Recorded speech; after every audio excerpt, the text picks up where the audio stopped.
아멘. 귀한 찬양 감사합니다. 우리 옆에 있는 분들 앞뒤 분들과 인사하시겠습니다. 참 잘 오셨습니다. 영혼을 구원하고 열방을 회복합시다. 인사하세요.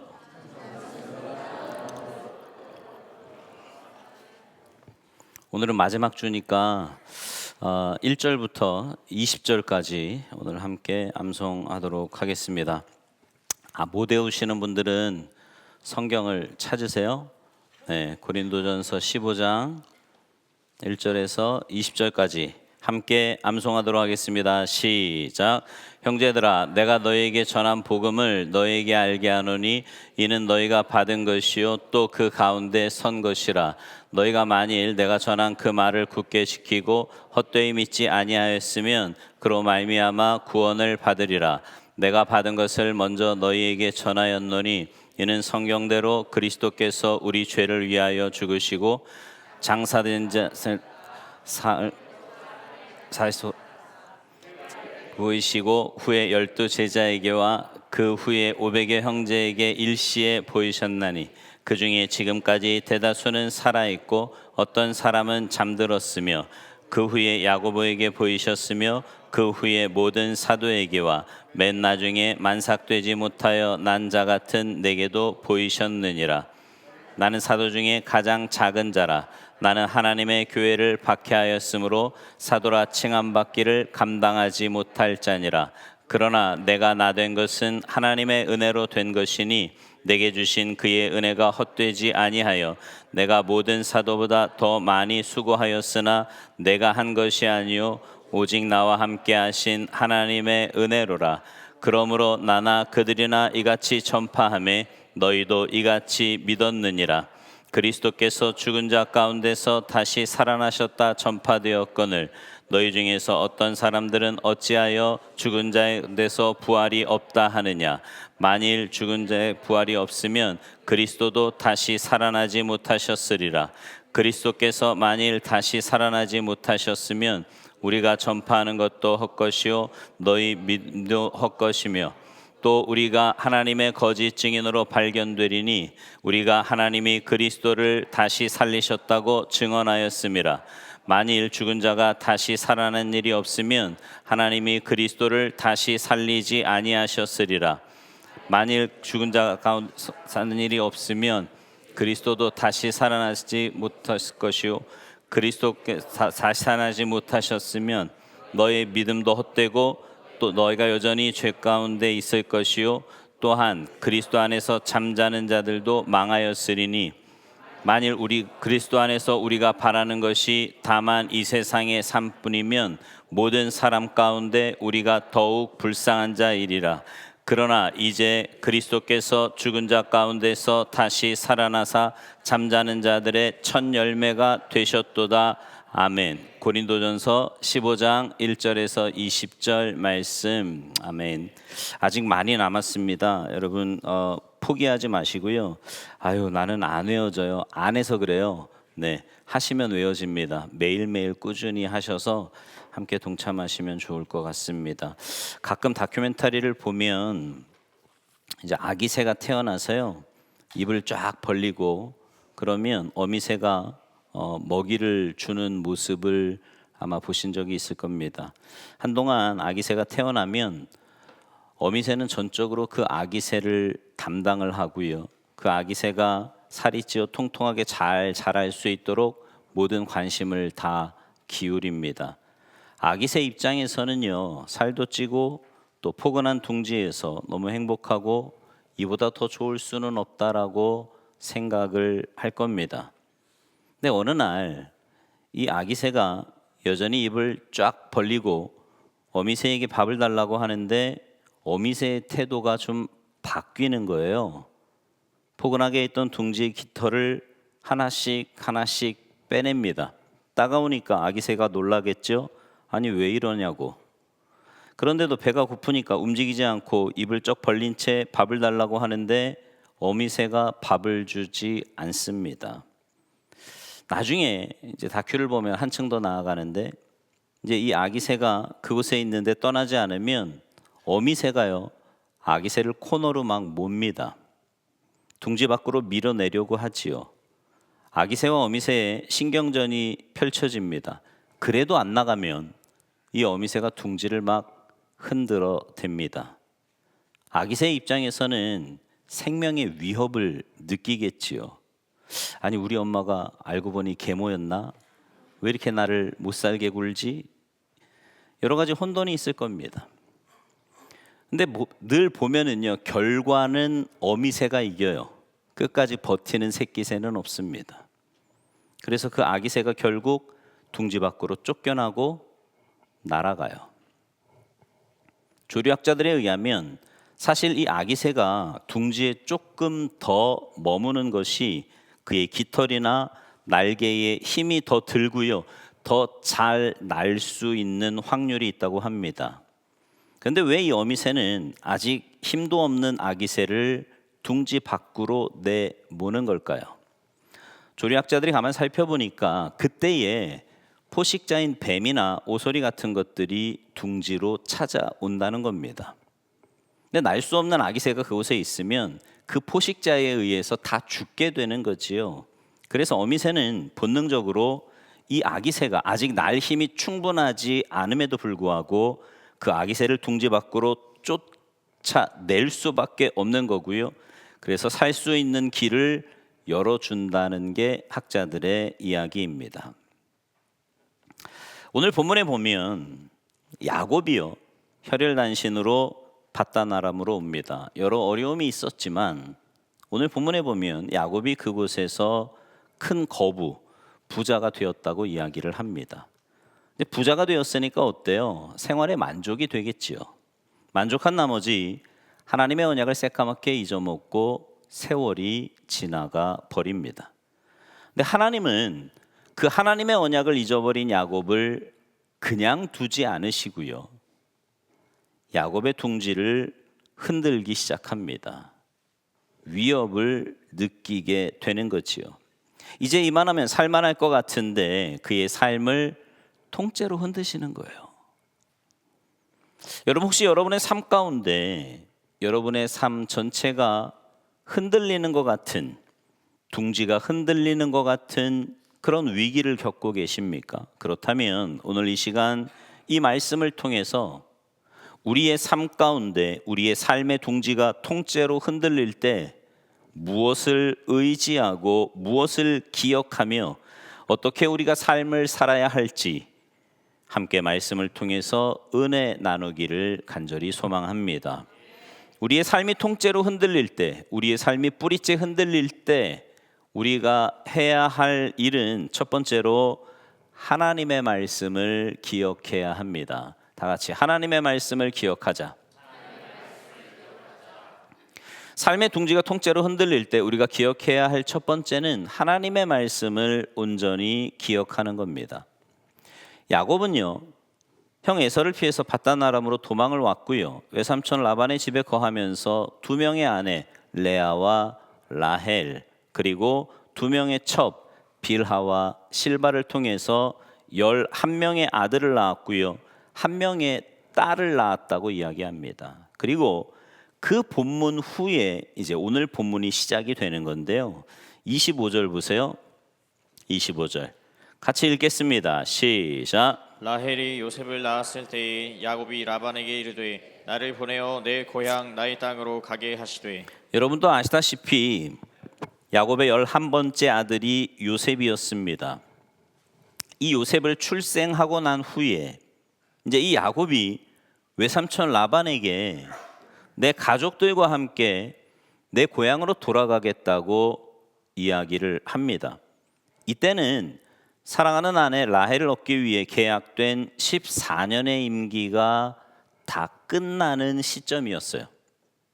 근데 그 기간 동안 야곱은요, 사위로 대접받은 게 아니고요, 29절에 보면 라반을 섬겼다 이렇게 말씀하는데, 다시 말하면 종처럼 일했다 이런 뜻이에요. 몇 년을요? 14년을 종처럼 일했다고요.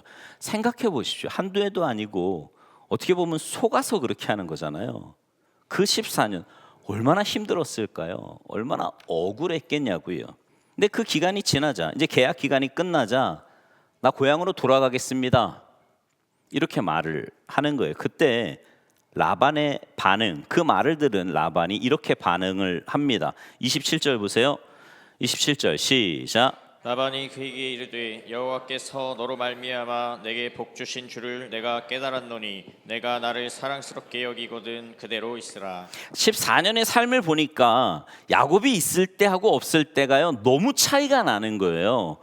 야곱은 정말 복을 가져다 주는 존재였습니다. 이솝우화에 황금알을 낳는 거위 아시죠? 꼭 그런 거예요. 야곱하고만 있으면 자신의 사업이나 모든 일이 너무 잘 되는 거지요. 그걸 보면서 욕심이 나요. 저 야곱 보내면 안 될 것 같아.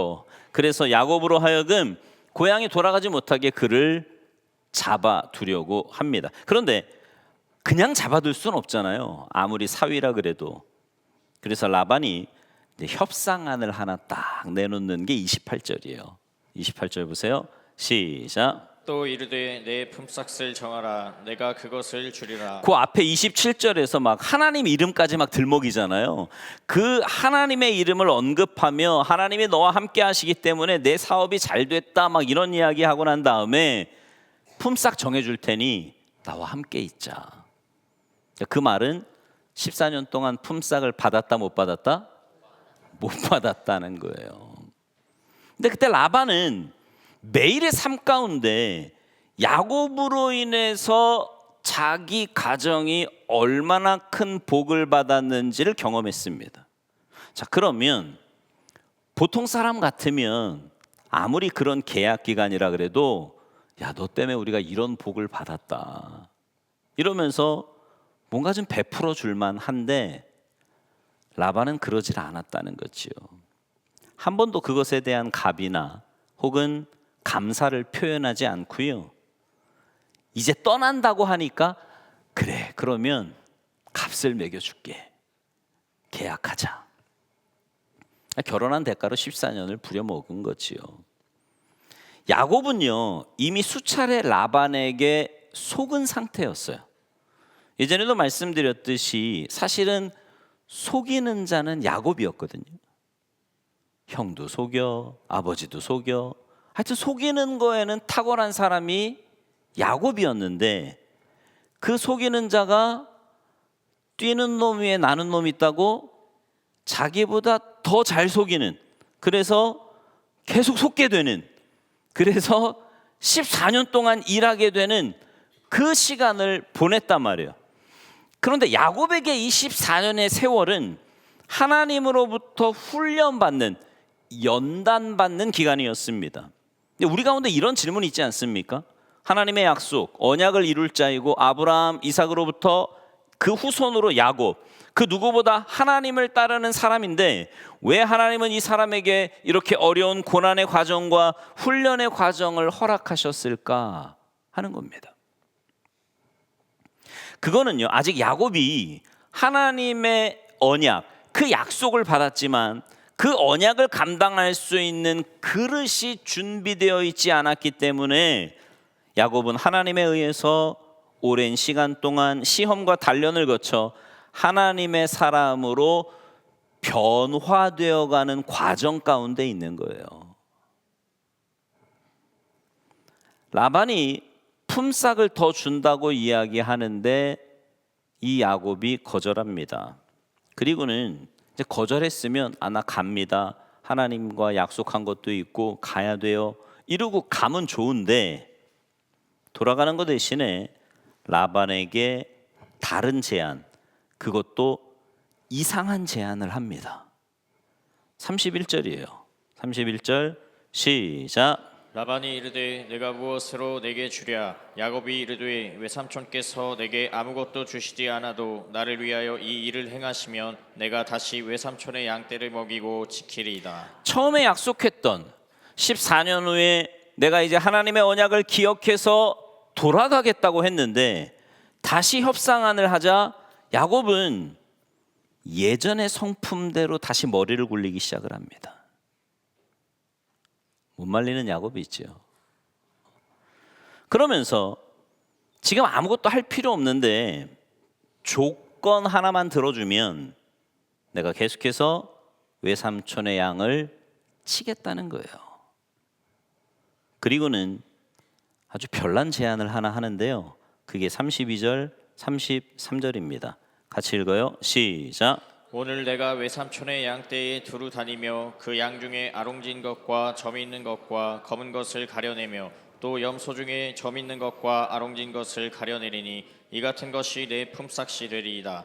후일에 외삼촌께서 오셔서 내 품삯을 조사하실 때에 나의 의가 내 대답이 되리이다. 내게 혹시 염소로 아롱지지 아니한 것이나 점이 없는 것이나 양 중에 검지 아니한 것이 있거든 다 도둑질한 것으로 인정하소서. 그러니까 이게요, 뭐 이런 말, 아롱지껏 이런 저런 말이 있는데 이거 한마디로 딱 말하면 무슨 뜻이냐면 별종들만 자기가 갖겠다는 거예요.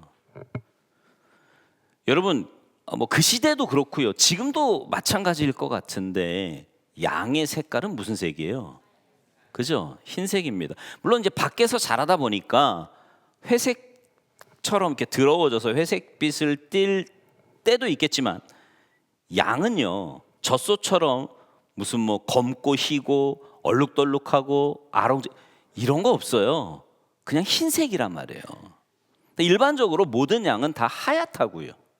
그런데 지금 야곱이 말하는 건 뭐냐 하면 그렇게 하얀 양은 다 외삼촌이 가지시고 그 중에서 점이 있거나 아롱진 것, 알록달록하거나 뭐 색깔이 있거나 이런 것만 내가 취하겠습니다. 이렇게 말하는, 여러분 이거 누가 봐도 어리석은 제안 아닙니까?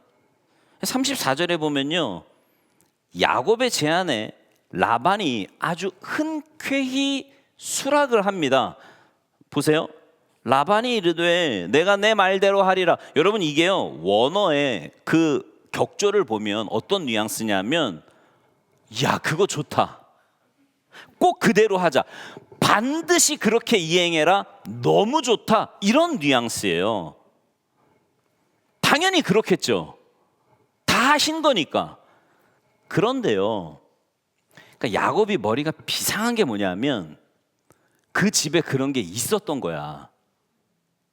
네, 보세요. 35절 시작. 그날에 그가 순년소 중 얼룩무늬 있는 것과 점 있는 것을 가리고 암염소 중 흰 바탕에 아론진 것과 점 있는 것을 가리고 양 중에 검은 것들을 가려 자기 아들들의 손에 맡기고. 자 보세요.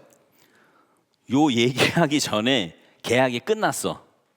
그러면 점 있는 것, 아롱진 것, 색깔 있는 것, 이거 누구 거예요? 야곱 거예요. 그렇게 계약했잖아. 흰 거는 다 삼촌이 가지시고 그렇게 색깔 있고 아롱지고 이거는 내가 갖겠습니다. 오케이 좋아 그렇게 하자. 그러면 이거는 야곱 거란 말이에요. 그런데 라반은요 그걸 또 훔쳐요. 그걸 훔쳐서 자기 아들들에게 사흘길을, 가까이 있으면 들킬 것 같으니까 사흘길을 떨어지게 합니다. 대단한 라반이지. 하여튼 뛰는 놈 위에 나는 놈이에요. 라반도 엄청난 사람입니다. 자, 이제 자기가 돌보는 양들 중에서는 색깔 있는 양, 아롱진 것, 점 있는 한 마리도 없어요. 왜? 갔잖아. 라반의 아들들이 다 데리고 갔잖아요. 한 마리도 없어요. 그러니까 상황을 보면 희망이 전혀 없는 조건입니다. 왜 대체 야곱은 이런 대책 없는 결정을 했을까요? 왜 이런 계약을 한 거죠? 혹시 주석을 이렇게 좀 보시는 분들이 있으면 아시겠지만 궁금해서요. 주석을 다 찾아봐도요. 이유가 안 나와. 그러니까 주석을 이렇게 보면요. 진짜 궁금한 건 없어 거기. 네. 근데 말씀을 깊이 묵상하다 보니까 야곱에게는 한 가지 대안이 있었던 것 같아요. 그게 뭐냐면 짧은 삶이지만 베델에서부터 지금까지 보면 하나님이 자기와 함께 하셔서 자기를 보호하고 계신다라는 걸 경험했습니다. 그러면 그렇게 경험을 했으면 그냥 하나님을 바라보고 하나님의 뜻대로 순종하고 살면 좋잖아요. 근데 그걸 아는 그 야곱이 거기서 이제 머리를 굴리기 시작을 합니다. 그러면서 어떻게 해요? 방법은 잘 모르겠는데 일단 하나님이 내 뒷배니까 하나님이 지켜보는 것을 믿고 이런 말도 안 되는 상수를 펼치기 시작을 하는 거예요. 왜요? 베델에서 아무것도 없이 돌베개 베는 그 잠 가운데 하나님이 나타나셔서 내가 너와 함께하고 너를 보호하겠다고 하고 그 은혜를 여지껏 경험하면서 살았거든요. 방법은 모르겠지만 일단 저질러 놓고 하나님이 수습하실 거라고 생각을 하고 이런 말도 안 되는 계약을 펼치게 됩니다. 그런데요, 야곱이 놓친 게 하나 있어요. 야곱이 하나님의 말씀을 기억하기는 했습니다. 뭘 기억했어요? 내가 너를 지키겠다, 보호하겠다. 맞아요. 기억했어요. 그런데 야곱이 잊은 게 하나 있는데 그게 뭐냐면 하나님이 왜 그를 보호하고 지키겠다고 하셨는지 목적을 잃어버린 겁니다. 목적이 뭐예요? 본토 고향으로 돌아가게 하기 위해 너가 돌아가기까지 내가 너를 보호하고 지키겠다고 약속하신 거예요. 그러니까 보호하고 지키는 게 목적이 아니라 내가 너를 보호하고 지켜서 여기서 그냥 잘 먹고 잘 살게 하는 게 아니라 약속의 땅에 가기 위해서 너를 보호하고 지키게 하겠다라는 거죠. 근데 야곱은요, 하나님의 말씀을 자기 편한 대로 왜곡하기 시작을 합니다. 원래의 목적, 돌아가겠다고 하는 약속은 싹 잊어버리고 보호하고 계실 테니까 이제는 수단과 방법을 가리지 않고 내 일을 하겠다고 하는 잘못된 모습이 나타나게 됩니다. 그리고 야곱이 한 행동이 37절 38절이에요. 같이 읽습니다. 시작. 야곱이 버드나무와 살구나무와 신풍나무의 푸른 가지를 가져다가 그것들의 껍질을 벗겨 흰 무늬를 내고 그 껍질 벗긴 가지를 양떼가 와서 먹는 개천의 물 구유에 세워 양떼를 향하게 하매 그때가 물을 먹으러 올 때에 새끼를 베니. 자, 하나님을 의지하고 그 약속을 기억하고 순종하기보다 예전 모습, 속이고 머리 굴리고 잔꾀를 부리는 모습을 다시 보이게 돼요. 아롱지고 점있고 검은 양떼를 얻기 위해 수단과 방법을 가리지 않고 양들이 새끼를 베러 올 때 버드나무, 살구나무, 신풍나무 가지를 꺾어서 그 가지를 이렇게 보게 하는 겁니다. 그러면 그들이 아롱지고 점있고 색깔 있는 새끼를 임신하겠다라는 생각을 해요. 여기서 아멘 하시면 안 돼요. 이거 말도 안 되는 생각이에요. 여러분, 임신하는 그 양 앞에 색깔 있는 양 보여주면 색깔 있는 새끼를 임신합니까? 피부가 까만 사람이 흰 거 앞에 놓고 보면 흰 애를 베요? 근데 이런 말도 안 되는 일이요, 실제로 벌어져요. 39절 보세요.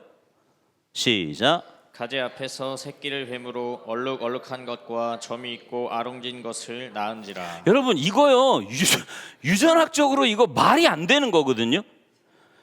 이게 과학적으로 따져봐도 그렇고 상식적으로 따져봐도 그렇고 유전학적으로 따져봐도 절대 말이 안 되는 겁니다. 어떤 분이 그러더라고요. 자기 애는 수학을 너무 잘했으면 좋겠대요. 그래서 이분이요, 임신하는 기간 내내 정석을 풀었답니다. 수학의 정석. 근데요, 애가 태어났는데 자기만큼도 못하더래. 자기는 열심히 정석을 풀어서 너무 수학을 잘하는데 절대. 여러분, 본다고 나오는 게, 왜 그런 분들 있잖아요. 임신했을 때 나는 뭐 연예인 누구처럼 저렇게 잘생긴 애 얻었으면 좋겠다. 나옵니까? 결국 자기 닮은 거 나오잖아. 이거 말이 안 되는 거예요, 유전학적으로. 그런데 나뭇가지가 요술봉처럼 어떻게 이런 일이 일어났죠? 왜 그래요? 답은 딱 하나예요. 하나님이 하신 겁니다. 근데 왜 하셨느냐가 중요한 거죠. 왜 하셨느냐. 이쁜 구석 하나 없는 야곱인데 돌아오라고 했는데 아직까지도 옛 습성을 버리지 못하고 또 속이려고 하고 잔머리 굴려서 자기 계획대로 가려고 하는 하나님의 계획이 하나도 없는 그의 마음 가운데 왜 하나님이 역사하셨느냐라는 겁니다. 왜요? 언약 때문이에요. 창세기 28장 15절 같이 읽죠. 시작. 내가 너와 함께 있어 내가 어디로 가든지 너를 지키며 너를 이끌어 이 땅으로 돌아오게 할지라. 내가 내게 허락한 것을 다 이루기까지 너를 떠나지 아니하리라 하신지라. 아멘. 하나님은요, 아브라함에게 약속하셨고 이삭에게 약속하셨고 야곱에게 약속하신 저 언약을 이루시기 위해 이쁜 구석 하나 없는 야곱, 지금도 자기 머리 굴려가면서 살 방안을 궁리하는 그 야곱에게 역사하시는 거예요. 그런데 그 목적은 그가 잘 되기 위함이 아니라 보호해서 뭐 하겠다는 거예요? 약속의 땅에 돌아오게, 이방 땅에 그냥 머물지 않게 하기 위해 하나님이 그를 보호하고 계신다라는 거지요. 그 결과 43절은 이렇게 결말을 맺습니다. 43절 시작. 이에 그 사람이 매우 번창하여 양떼와 노비와 낙타와 나귀가 많았더라. 아멘. 결론은 어떻게 됐어요? 부자 됐어요. 그것도 큰 부자가 됐어요. 자, 오늘 우리가 읽은 창세기 30장 25절부터 좀 전에 읽은 43절까지 그 전체 내용은 뭡니까? 요약하면 하고 싶은 대로 내가 마음대로 살아도 하나님이 그분의 뜻을 이루기 위해 우리를 세상에서 부자 되게 하신다. 맞습니까? 아멘이에요? 말도 안 되죠. 말도 안 되는 이야기인데 표면적인 스토리만 보면 그래요. 야곱이 무슨 짓을 하던 어떤 행동을 하던 하나님은 야곱을 축복하기로 약속하셨고 작정하셨고, 그래서 땅 주고 복 주고 자손 준다고 했기 때문에 그거 이루어 가시는 겁니다. 이런 얘기 들으면 막 기분 좋지 않습니까? 내 맘대로 살아도 나 하나님의 자녀니까 다 주시겠구나, 막 이런 생각 드시나요? 정말 그런 내용인가요? 아니에요. 야곱처럼 마음대로 하나님의 뜻이 이루어지니 내 마음대로 살아도 된다가 오늘 주제가 아닙니다. 오늘 주제는 뭐냐면 하나님은 지금 공사 중이라는 거예요. 공사 중. 하나님의 언약을 깨닫지 못한 야곱이었기 때문에요, 지금 당장에 보면 잘 사는 것 같죠. 거부가 된 것 같아요.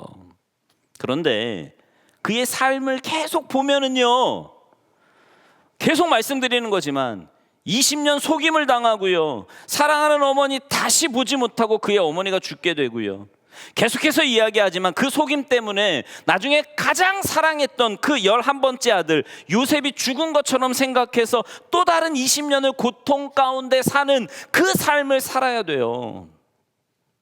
그래서요, 후에 자기가 애굽에서 아들 요셉을 만나고 바로왕 앞에 섰을 때에 야곱이 유명한 고백하잖아요. 창세기 47장 9절에 이렇게 말씀합니다. 같이 읽지요. 시작. 야곱이 바로에게 아뢰되 내 나그네 길의 세월이 130년이니이다. 내 나이가 얼마 못 되니 우리 조상의 나그네 길의 연조에 미치지 못하나 험악한 세월을 보내었나이다 하고. 아멘. 여러분, 신앙생활을 하면서요, 왜 그럴 때 있잖아요. 내 머리를 막 굴려. 네? 말씀을 딱 듣긴 듣는데 내가 막 구분해서 요건 듣고 요건 내 맘대로 하고, 그럼 막 머리를 굴리잖아요. 그만큼의 대가를 치러야 돼요. 왜요? 하나님 나라 백성이니까. 생각해봐. 여기 있는 요 성품 그대로 천국 간다고 생각해봐. 거기가 천국이겠어? 그죠? 네. 하나님이 다듬어 가시는 거예요. 그러니까 여러분, 말씀을 들으면요, 그 말씀을 가감 없이 그냥 순종해야 되는데 자꾸 머리 굴리지 마시라고.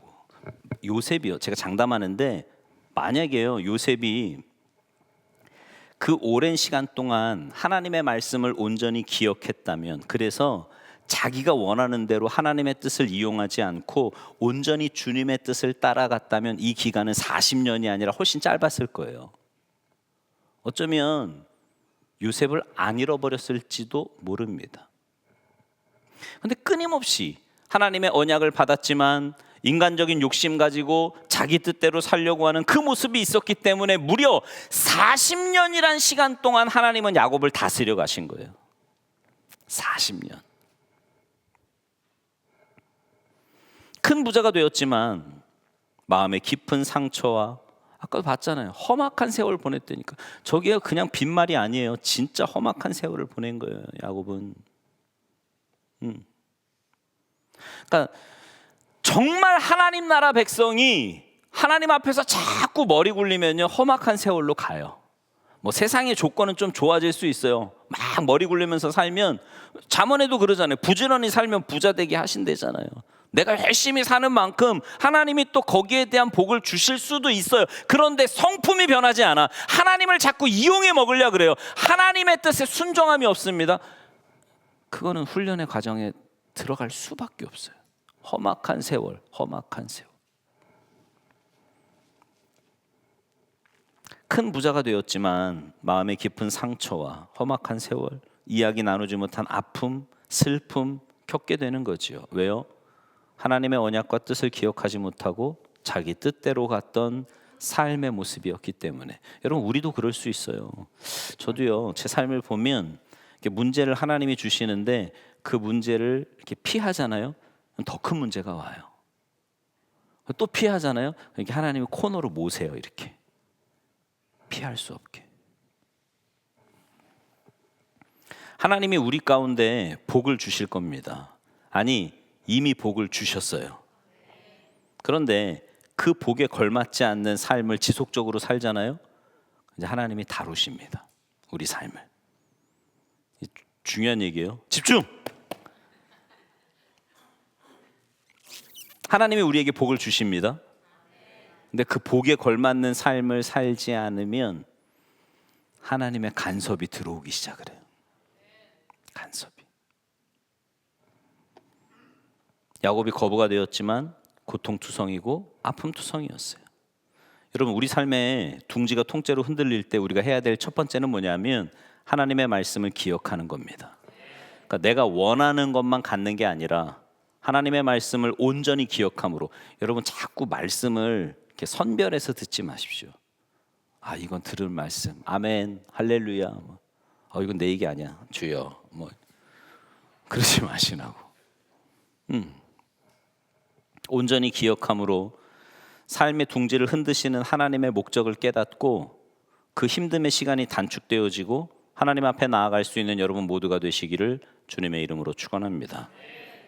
두 번째는 뭐냐면, 첫 번째는 말씀을 기억하는 거라고 그랬어요. 두 번째는 하나님의 말씀에 순종해야 합니다. 다 같이 하나님의 말씀에 순종하자. 자, 야곱은 이 땅에서, 이제 이방 땅에서요, 부자가 되었고 모든 걸 누리게 됐어요. 근데 아까 말씀드린 것처럼 하나님의 목적은요, 야곱이 이방 땅에서 부자가 되어서 떵떵거리며 사는 것 자체에 목적을 두시지 않았습니다. 너를 이끌어서 이 땅, 약속의 땅에 돌아오게 할지라, 이게 목적이었어요. 오늘 본문 초반에도 보면 아내를 얻었기 때문에 이제 내 고향으로 돌아가겠습니다, 이렇게 말을 해요. 근데 돌아가지 않고 무려 6년이라는 시간을 거기서 보냅니다. 그러면서 거부가 돼요. 여러분, 야곱이 어느 정도 부자였냐면, 이제 나중에 보겠지만 형 에서 앞에 그 선물을 보내잖아요. 안 죽으려고. 그 선물이 어마어마합니다. 그만큼 부자가 된 거예요. 그렇게 부자가 되니까 하나님의 약속을 잊어버려요. 돌아올 기색이 없습니다. 그러자 하나님께서 야곱의 둥지를 다시 흔들기 시작해요. 31장 1절을 보십시오. 31장 1절이에요. 시작. 야곱이 라반의 아들들이 하는 말을 들은즉 야곱이 우리 아버지의 소유를 다 빼앗고 우리 아버지의 소유로 말미암아 이 모든 재물을 모았다 하는지라. 그러니까 라반의 아들들이요, 이제 시기하기 시작을 하는 거예요. 불편해하기 시작합니다. 야곱이 있는데 그 야곱이 막 들릴 정도로 이야기를 하는 거예요. 저놈이 저거 우리 아버지 재산 다 뺏어가는 거 아니냐 저거, 이런 말이 막 들리는 거죠. 생명의 위협을 느꼈을 거예요. 거기다가 2절을 보세요. 2절 시작. 야곱이 라반의 안색을 본즉 자기에게 대하여 전과 같이 아니하더라. 그러니까 이젠 아들들만 그런 게 아니라 외삼촌이기도 하지만 뭐도 돼요? 장인도 되잖아. 근데 자기를 보는 눈이 달라졌대요. 후에 보면 야곱을 이길 수 있는 군사력을 라반이 가지고 있어요. 그러니까 야곱이 지금 거부가 됐지만 자칫 잘못하면 외삼촌과 그 아들들의 군사에 의해서 다 빼앗길 수 있는 거거든요. 빼앗아 가려면 어떻게 하겠어요? 죽이겠죠. 그 생명의 위협도 느끼는 거예요 지금. 그래서 하나님이 그의 삶의 둥지를 막 흔들어서 더 이상 그곳에 살 수 없을 지경까지 만드신 겁니다. 이 정도면 움직일만 하잖아요. 근데도 안 움직여. 그러니까 하나님이 야곱에게 직접 나타나십니다. 3절 보세요. 3절 시작. 여호와께서 야곱에게 이르시되 내 조상의 땅 내 족속에게로 돌아가라. 내가 너와 함께 있으리라 하신지라. 아멘. 여러분, 이 말씀을 하나님이 얼마나 많이 반복하셨는지 모릅니다. 돌아가라, 돌아가라, 돌아가라. 근데 야곱에게는 돌아가라는 말은 없고 내가 너와 함께 하겠고 너를 보호하겠다, 이 말만 기억이 나는 거지 돌아가라는 말은 기억이 안 나요. 흔들었는데도 반응이 없자 하나님이 직접 말씀하시는 거예요. 돌아가라, 돌아가라. 여러분, 우리가 하나님의 말씀을 기억하고 순종할 때가 언제입니까? 여러분의 삶이 막 잘 돼요. 이보다 더 좋을 수 없어요. 너무 행복해. 이럴 때 순종하는 분 계십니까? 믿음 좋은 분이에요, 그분은. 근데 삶이 막 여유로워지잖아요. 그럼 하나님 잘 기억 안 해요. 입으로는 고백을 하는데요, 기도하는 모습만 봐도 안 되니까요. 예전에는 막 기도 없으면 죽을 거 같아. 막 눈물 콧물 흘리면 막 하나님 살려주세요. 뭐 주님밖에 없어요. 막 이러다가요 살만해지고요. 막 여유가 생기고 막 이러잖아요. 기도가 막 형식이 됩니다. 주여.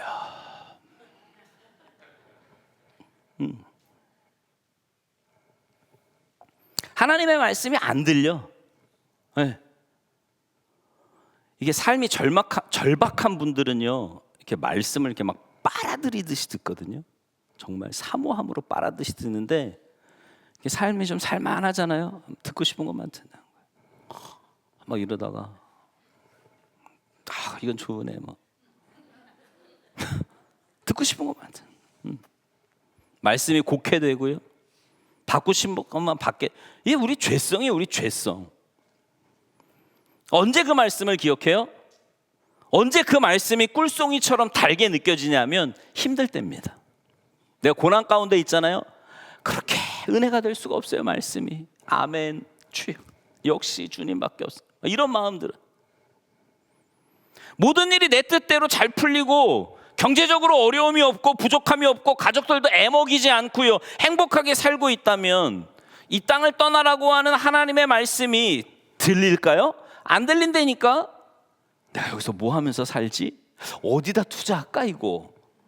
야, 이 돈 갖고 내가 이제 뭐 해야 되지? 뭐 이런 생각하지 떠날 생각 안 해요. 움직이지 않는다고. 하나님이 이야기하셨다고 해도, 현현하셔서 떠나라고 이야기를 해도 안 듣는다고요.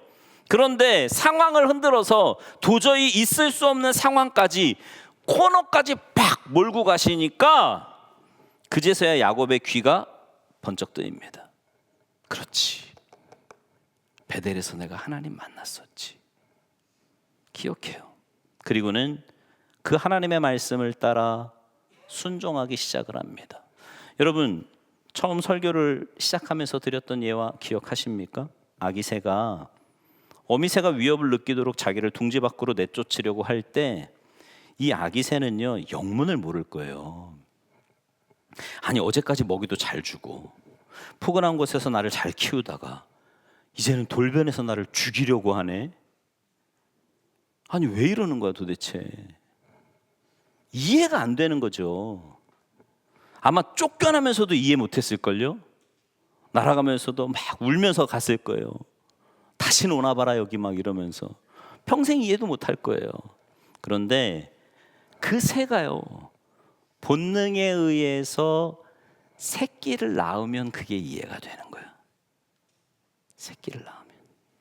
어려움이 찾아오니까 그렇게 했고, 그를 내쫓고 둥지를 흔든 이유는 나를 죽이려 함이 아니라 나를 살리고 나에게 살아가는 방법을 체득하게 하기 위해서 어미새가 그렇게 했구나라는 걸 깨닫는 거라고요.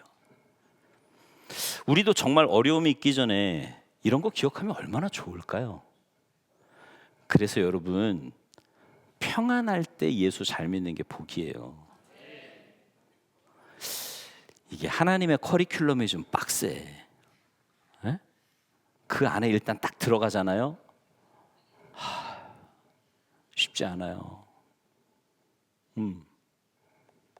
내가 뭐 협박하는 건 아니고, 경험해 보신 분들은 알잖아. 이 보통 힘든 게. 그래서 잘 될 때, 행복할 때, 여유가 있을 때, 그때 하나님의 말씀이 쏙쏙 들어오고, 그건 사모하면 되거든 내가. 그때 쏙쏙 들어오고 그 말씀에 신실하게 순종하고 이러면 얼마나 좋아요. 그 좋은 말로 할 때 들어. 이게 나쁜 말이 아니라니까. 진짜 꼭 맞는 말이에요 이거. 그죠? 표정이 별로 안 좋아. 그죠? 진짜 이게 너무 귀한.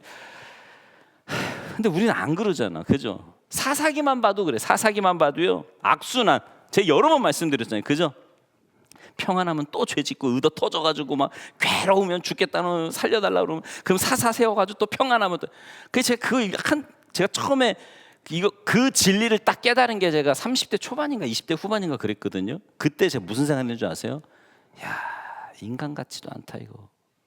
어떻게 이럴 수가 있지? 한두 번도 아니고. 근데요, 제가 여지껏 이렇게 살면서 보니까 내가 그러고 있더라고.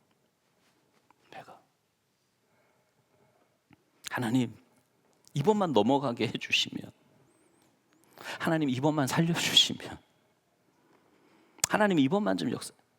그러면요 하나님 제가요 더 충성하고요, 더 헌금도 많이 하고요, 더 열심히 하고요. 여러분 이런 약속 다 한 번쯤 해보셨죠? 안 해보셨어? 해보셨잖아요. 근데 정말 해결이 됐어요. 하나님의 은혜로. 내가 볼 때 이건 전적인 은혜거든. 은혜로 해결이 딱 됐어요. 그러고 나면 어때요? 약속하신 대로 다 하면서 사셨어요? 했으면 했다, 안 했으면 했다. 대답 좀 해봐. 에? 어떻게 사셨어? 사실은 그러기 쉽지 않아요. 그게 우리의 죄성이에요. 그거 다루시는 거예요 하나님이. 그래서 C.S. 루이스가 그런 말 했잖아요. 제가 여러 번 말씀드린 것 같은데, 고통은 하나님께서 우리에게 주시는 확성기다. 고통이 있어야 크게 들린다 이 말이에요. 평소엔 잘 안 들려. 그러니까 평소에 잘 들어야 그게 믿음인데, 그게 진짜 자기 믿음의 수준이거든요.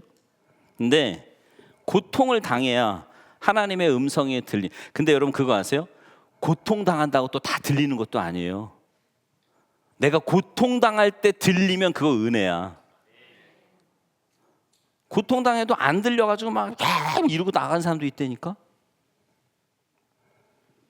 그렇기에 우리의 삶의 둥지가 통째로 흔들릴 때 우리가 봐야 할 곳은 주변 상황이나 야곱처럼 머리를 막 굴려서 어떻게 하면 이걸 안정시킬까가 아니라, 괴로울 때 우리의 눈을 들어서 하나님을 바라보고 그 약속의 말씀을 기억하고 순종함으로 위기를 잘 넘어가시고 하나님의 은혜를 받아 누리시는 여러분 모두가 되시기를 주님의 이름으로 축원합니다.